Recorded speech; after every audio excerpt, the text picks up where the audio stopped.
Welcome back to the channel, folks. I'm your host, FoG. Thank you for joining another episode here on Untitled Gamers. This is our first play series. It's essentially an initial impressions of new games or early access, pre-alpha, even demos. And currently, we're taking a look at Gestalt. Gestalt takes place, well, it begins in Arcala, and you are in control of Althea.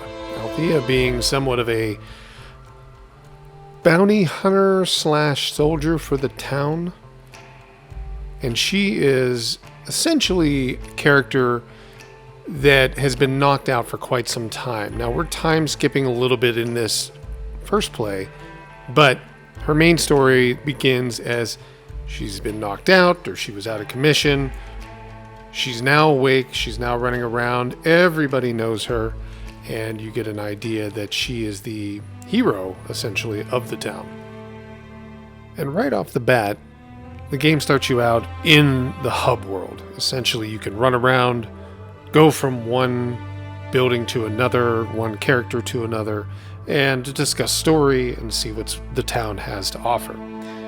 Once you get through the town, you start into the different components of the game. Now, the game is not all just discussion and conversations with characters. No, there's a little bit more down the road that we'll discuss as we get to it. But a lot of this leads up to telling what kind of town you're in, what kind of environment you're in. The stories the characters tell, the NPCs discuss, are kind of bleak in some ways. You know, this gentleman here is talking about how a local child is cradling a dead kitten, trying to pretend that it's still alive, and how he feels for that child. So obviously, there's a dark undertone, kind of giving you the vibe that, you know, they don't live in the best of areas. It almost has a sense of Final Fantasy VII, the underworld. And then, you know, you talk to this character, Val, and he's telling you about how his brother, who was a doctor for rich and wealthy people, you know, lived above them. So kind of you get that idea of Final Fantasy VII, where there's a upper class, literally upper class, and then there's a lower class, you know, down literally at the bottom. So the game gives you a really good idea of what the environment is, you know, the strife and the challenges that each of these characters have, and it builds that really fast. Now, there's a lot of inspiration in the game, and some of the first things that come to mind, first other games that come to mind, or inspiration, I guess, that could be part of this, would be like Wild Arms, number one. The soundtrack in the game definitely has this kind of Western feel to it. Castlevania also, you know, comes to mind. The characters, as you see Althea talking to Vincent here. Vincent's the first kind of initial quest that you go on. You see the similarities of Castlevania style. Althea looks very similar to Alucard. But then you see similarities to Fallout, for example. You know, just in the story that the NPCs are telling, and the things that they're sending you to look at, and the way they're getting you to go further into the game. Has a lot of inspiration from all of these games, but then it also has that very specific inspiration of Castlevania in terms of the combat and the movement. And yes, there is combat in the game. It's actually coming right up. But Dead Cells is another one that comes to mind. These are, you know, that Metrovania style mechanic that has become so, well, has always been popular, but has become very popular with the indie scene and kind of with this pixel style graphics. I mean, this is a beautiful example of the game in terms of now you're into the combat. You can kind of see how the graphics flow and how Althea looks when she's running, which, you know, she definitely looks like the detail of Alucard in terms of like her combat and mechanics and the way her movements are. But then she has that own unique style. There's two different attacks, as you can see. There's a kind of long-range gun attack, and then there's the short-range kind of blade sword attack. And you use those in combination. So your strategy at the beginning of the game is attack from a distance, and then go in for the kill. Now, these mechanics are just a few. There's additional ones. One being your evasive maneuvers, your roll or dodge. In this case, it's a roll to be able to get out of danger, and that works phenomenally well in this game. Being able to roll through enemies, being able to roll through their attacks, being able to essentially evade falling objects. All of that comes into play in the game. So you also, with the rolling mechanic, you start to get a feel of, now we're in a Dark Souls style inspiration, and it kind of ebbs and flows together. It's not always the same experience of, I feel like, it's just trying to copy Dark Souls, or it's trying to just do Dead Cells. I think it has its own look and feel to it, which I appreciate for that, because it does become quick. Here's another mechanic.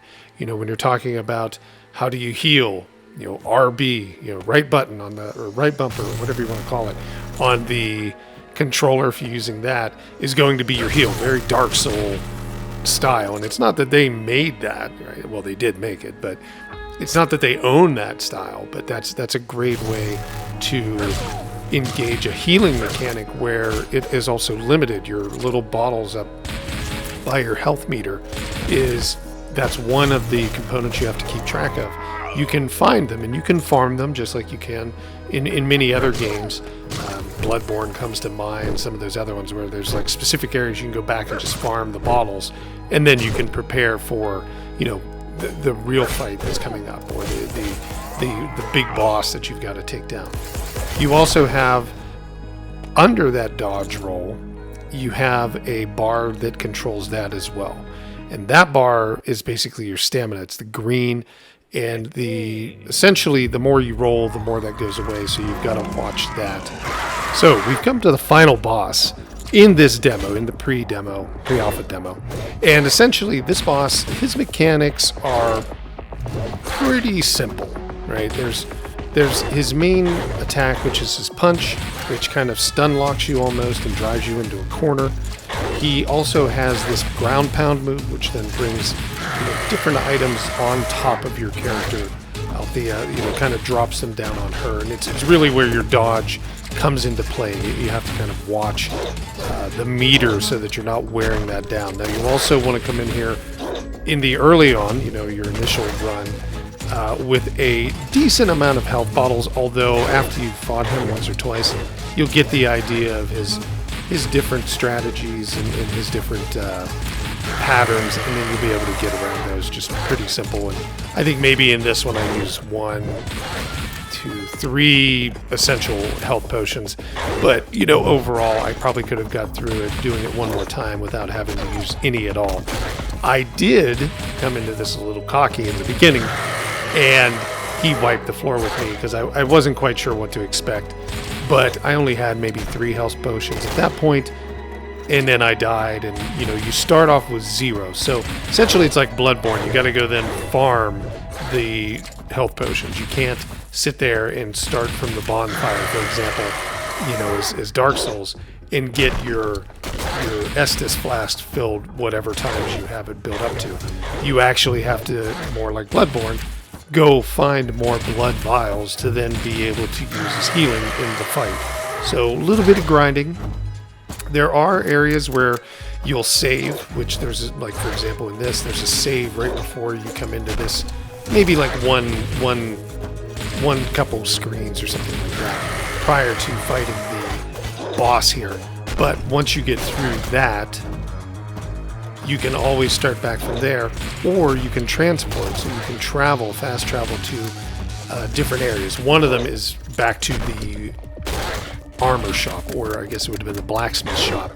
That's the fast travel right from that spot, and then it's only one way in the beginning, so you actually have to then go all the way back through the level to be able to get back to where you were. But overall, the game has a phenomenal appeal to it in terms of graphics, in terms of the story. I think in terms of the look and feel, and the gameplay itself is really solid.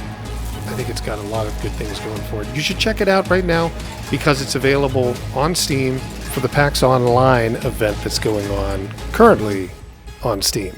Thanks again for watching, folks. We hope you appreciate this. If you haven't already, give us a like and give us a subscribe on the channel. We'll talk to you soon.